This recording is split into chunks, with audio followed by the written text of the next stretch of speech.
Christmas किसको नहीं पसंद? मुझे तो लगता है सभी को पसंद है, लेकिन मेरे मामले में ये अलग है। चलो मैं इसके बारे में आगे बताती हूँ।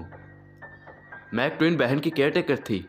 एक रात मैं अपनी बहन की डायरी पढ़ रही थी, जिसमें लिखा हुआ था कि मैं सेंटा क्लॉज से मिलना चाहती हूँ मरने से पहले।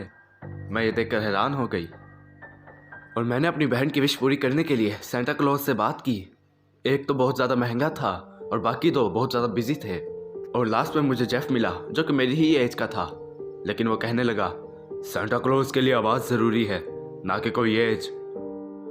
उसकी आवाज़ सुनकर मैं डर गई और हैरान हो गई थी, लेकिन फिर मुझे पता चला कि ये लास्ट है, तो मैंने सोचा यही सही रहेगा। मैं काफ़ी ज़्यादा खुश हो गई जब उसने कहा कि मैं ये सब कुछ पैसों के लिए नहीं कर रहा, तुम लोगों की खुशी के लिए करता हूँ। और क्रिसमस ईव के दिन मैं काफ़ी ज़्यादा खुश थी क्योंकि मेरी बहन सेंटा को देखने वाली थी।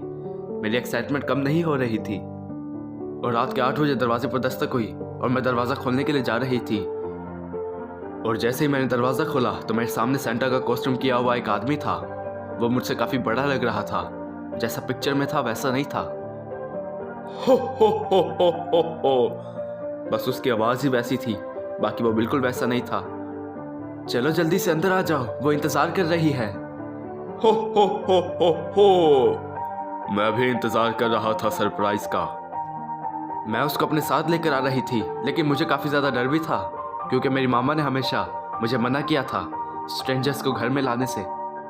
और उस आदमी ने मेरी गर्दन के साथ चाकू रख लिया और बोलने लगा, मेरी बात अच्छे से सुनो, तुम्हारी बहन को सरप्राइज़ देने के बाद तुम्हें मेरे साथ जाना होगा। और मैंने डर की वजह से उसे हाँ में जवाब दे दिया और वो बोलने लगा, चलो फिर चलते हैं। और मैं उस आदमी को अपनी बहन के पास ले आई। मुझे लगा था वो काफ़ी ज़्यादा खुश होगी, लेकिन उसने पूछा, ये क्या है? सरप्राइज़, तुम्हें हमेशा से सेंटा से मिलना था इसलिए मैंने ये किया। हो। ओह अच्छा, तुम्हारा शुक्रिया। और कुछ समय बाद मैं जेफ की कार में थी। मेरे पाँव और हाथ बंधे हुए थे और मुंह पर कपड़ा था।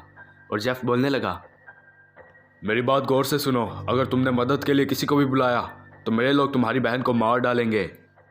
मैं इस जहन्नम से भागना चाहती थी, लेकिन मैं कुछ भी नहीं कर पा रही थी क्योंकि ये सब कुछ मेरी अपनी ही गलती थी। आप लोग भी कभी स्ट्रेंजर्स पर यकीन ना करना।